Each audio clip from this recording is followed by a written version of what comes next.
नमस्कार। LLB third year के paper arbitration को लेकर गवर्नमेंट लॉ कॉलेज बीकानेर से मैं डॉक्टर पूजा छिंपा। आज आर्बिट्रेशन की सेक्शन 7 हम करेंगे। सेक्शन 7 है आर्बिट्रल एग्रीमेंट, मध्यस्थम करार से संबंधित। सबसे पहले हम इस सेक्शन को अच्छे से देखते हैं। यह सेक्शन कहता है कि इस भाग में मध्यस्थम करार से पक्षकारों द्वारा किया गया ऐसा करार अभिप्रेत है जो परिभाषित विधिक संबंध, चाहे वे संविदात्मक हो अथवा नहीं हो, से उत्पन्न हुए हों या उत्पन्न होने वाले हों, सभी विवादों को मध्यस्थम को सुपुर्द करने हेतु किया गया हो। अब स्टार्टिंग से हम देखते हैं, ये कह रहा है कि इस भाग में, यानी कि यह जो मध्यस्थम करार आर्बिट्रल एग्रीमेंट की जो डेफिनेशन दी गई है, यह सिर्फ भाग फर्स्ट, जो भाग 1 देशीय मध्यस्थम सेक्शन 2 से लेकर 43 उस पर अप्लाई होती है। और इसको हम बहुत ही सिंपल अर्थों में कह सकते हैं कि मध्यस्थम करार क्या है। तो मध्यस्थम करार है कि दो पक्षकारों के बीच एक ऐसा करार जो उनके बीच के विधिक संबंधों से उत्पन्न हुआ हो, यानी वर्तमान में, या आगे उत्पन्न होगा भावी, तो विधिक संबंधों से उत्पन्न भावी या वर्तमान विवादों को मध्यस्थों को सौंपने के लिए किया गया करार। अब यह करार संविदा से उत्पन्न हो भी सकता है और संविदा से उत्पन्न नहीं भी हो सकता है। फिर इसमें सेक्शन आगे कहती है कि मध्यस्थम करार संविदा में एक मध्यस्थम खंड के रूप में हो सकता है या फिर इसका एक पृथक करार के रूप में भी हो सकता है।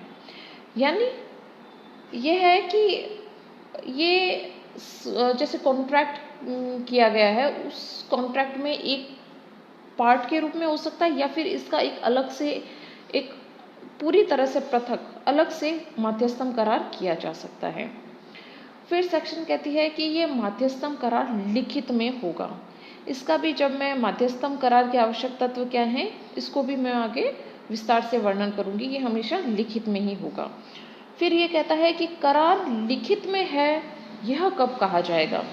तो यह कहा जाएगा कि करार लिखित में जब करार किसी हस्ताक्षरित दस्तावेज के रूप में है, किसी पत्र द्वारा, टेलेक्स, तार या संचार के अन्य साधन के आदान प्रदान से है, या कोई दावे या प्रतिरक्षा के कथन के रूप में है, तो हम कहेंगे कि यह एक करार के रूप में लिखित करार, लिखित में है। साथ ही इसमें एक और चीज़ है इस सेक्शन में कि यदि मध्यस्थम खंड को अंतर्विष्ट करने वाली कोई संविदा में निर्देश दिया गया है और यह संविदा लिखित में है, तो यह मध्यस्थम खंड को संविदा का भाग माना जाएगा। इसको भी मैं आगे अच्छे से आपको समझाऊंगी। सिंपल वे में यह है कि अगर संविदा में किसी पार्ट में मध्यस्थम के लिए निर्देश दिए गए हैं और वह संविदा लिखित में की गई है, तो हम यह कहेंगे कि वह मध्यस्थम खंड, यानी जो वो करार किया गया है, वह संविदा का भाग माना जाएगा। अब सेक्शन 7 में मध्यस्थम करार का मैंने शॉर्ट में आपको बहुत सिंपल अर्थों में परिभाषा बता दी कि दो पक्षों के बीच करार जो उनके विधिक संबंधों से उत्पन्न विवाद को मध्यस्थम को सौंपने के लिए किया गया हो। अब मध्यस्थम करार के हम आवश्यक तत्व देखते हैं। सबसे पहला तत्व है कि उसमें वैध करार होना चाहिए। पक्षकारों में वैध करार कब होगा, जब वे संविदा अधिनियम 1872 कॉन्ट्रैक्ट एक्ट के तहत कॉन्ट्रैक्ट करने के लिए सक्षम पक्षकारों के बीच किया गया हो। इसलिए अगर संविदा करने में कोई व्यक्ति सक्षम नहीं है तो वह आर्बिट्रल एग्रीमेंट भी नहीं कर सकता। सबसे पहले उसको कॉन्ट्रैक्ट करने में सक्षम होना आवश्यक है। फिर सेकंड है कि करार का प्रारूप, आर्बिट्रल एग्रीमेंट का क्या प्रारूप होगा। तो students, arbitration and conciliation act 1996 में ऐसा कोई भी निश्चित प्रारूप नहीं दिया गया है। बस सबसे ज़रूरी इसमें यह है कि पार्टीज़ में कोई डिस्प्यूट हो और उस डिस्प्यूट को आर्बिट्रेशन को देने का स्पष्ट आशय हो। बस इसमें सिर्फ यही है कि उनका आशय स्पष्ट होना चाहिए और कोई प्रारूप आवश्यक नहीं है, और यह आशय बिल्कुल स्पष्ट और असंदिग्ध होना चाहिए। फिर चाहे अगर कोई ऐसा फिक्स प्रारूप ले लेते हैं और उसमें कोई टेक्निकल वर्ड्स मध्यस्थ, माध्यस्थम, इस टाइप के वर्ड्स यूज़ कर ले, लेकिन उनका आशय उसको मध्यस्थ को सौंपने का बिल्कुल भी नहीं है, तो हम कहेंगे कि यह मध्यस्थम करार बाध्यकारी नहीं है। अब इसमें एक पॉइंट और हम देखते हैं कि संविदा का कोई भाग के रूप में आर्बिट्रल एग्रीमेंट है और संविदा शून्य हो गई है, वॉइड हो गई, तो उस आर्बिट्रल एग्रीमेंट पर क्या फ़र्क पड़ेगा। तो हम कहेंगे कि संविदा के वॉइड होने मात्र से ही आर्बिट्रल एग्रीमेंट स्वतः ही अविधिमान्य नहीं होगा, यानी कॉन्ट्रैक्ट के वॉइड होने से आर्बिट्रल एग्रीमेंट पर कोई फर्क नहीं पड़ेगा।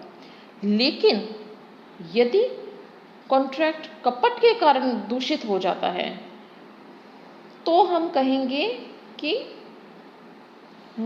आर्बिट्रल एग्रीमेंट भी दूषित हो गया और वह भी नल एंड वॉइड होगा। क्योंकि यह है कि जो आर्बिट्रल एग्रीमेंट है वह विधि द्वारा प्रवर्तनीय होना आवश्यक है, लेकिन अगर वह कपट द्वारा है तो विधि द्वारा प्रवर्तनीय नहीं होगा और वह अवैध हो जाएगा। फिर थर्ड पॉइंट आता है हमारा डिस्प्यूट, विवाद होना आवश्यक है। तो आर्बिट्रेशन एंड कंसिलिएशन 1996 एक्ट में विवाद को कहीं भी विवाद की कहीं डेफिनेशन नहीं दी गई है। तो विवाद की हम डेफिनेशन देते हैं कि जहाँ एक पक्षकार किसी विधिक दावे का, कोई लीगल क्लेम का प्राख्यान करता है, यानी लीगल क्लेम को कहता है, उसका कोई कथन करता है, और दूसरा पक्षकार उस लीगल क्लेम को प्रत्याख्यान करता है यानी डिनाई करता है, तो हम कहेंगे कि उन पक्षों में विवाद है। यानी एक पक्षकार कोई कथन कहता है और दूसरा उसे मना करता है तो विवाद है। ऑब्वियसली मना करेगा और मना नहीं करेगा तो कोई विवाद ही नहीं होगा, तो मना करना आवश्यक है। नेक्स्ट इसमें है कि विधिक संबंध होना आवश्यक है, यानी विवाद हो, चलो विवाद हो गया, लेकिन अगर विधिक संबंधों में विवाद नहीं हुआ तो उस विवाद को आर्बिट्रेशन को सुपुर्द नहीं किया जा सकता। तो यह एक इसमें यह पॉइंट है कि यह विधिक संबंध संविदा द्वारा भी उत्पन्न हो सकता है और नहीं भी, जैसा कि मैंने स्टार्टिंग में आपको बताया। तो अब हम देखते हैं कि विधिक संबंध क्या होता है। विधिक संबंध होता है विधि का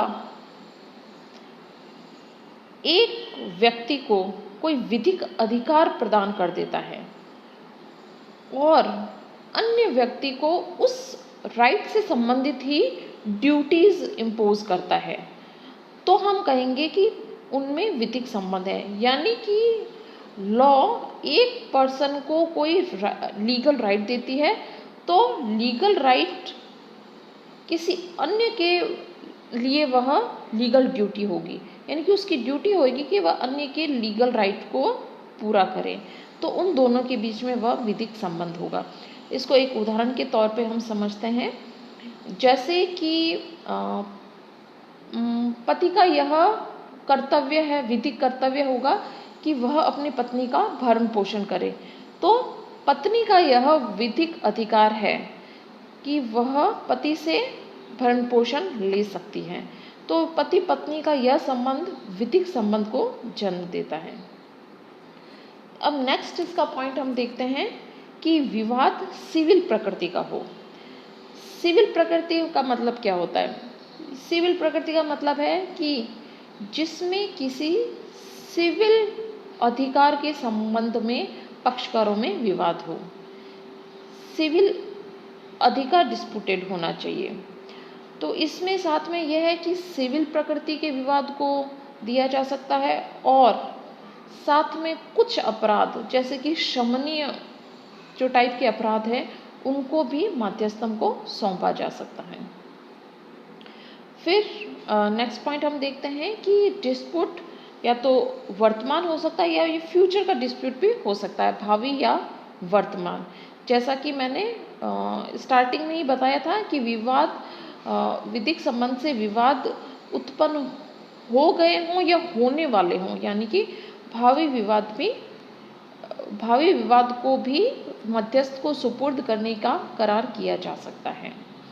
फिर है कि करार हमेशा लिखित में ही होगा और कभी भी मौखिक नहीं होगा। लिखित क्या होगा ये मैं आपको पहले ही बता चुकी हूँ कि कोई हस्ताक्षरित दस्तावेज हो या लेटर हो, तार संचार का कोई साधन, या फिर कोई क्लेम किया गया हो या फिर डिफेंस में ये कथन किए गए हों, ये सब लिखित में होंगे। फिर हम देखते हैं कि करार पर हस्ताक्षर क्या ज़रूरी है? क्या आर्बिट्रल एग्रीमेंट के करार पर हस्ताक्षर ज़रूरी है कि नहीं? इस पर कोई हस्ताक्षर होना ज़रूरी नहीं है।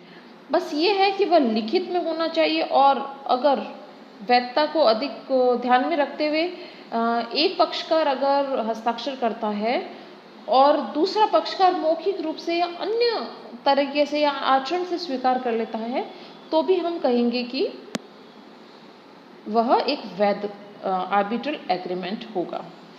फिर नेक्स्ट है अपना कि आर्बिट्रल एग्रीमेंट स्पष्ट और असंदिग्ध होना चाहिए।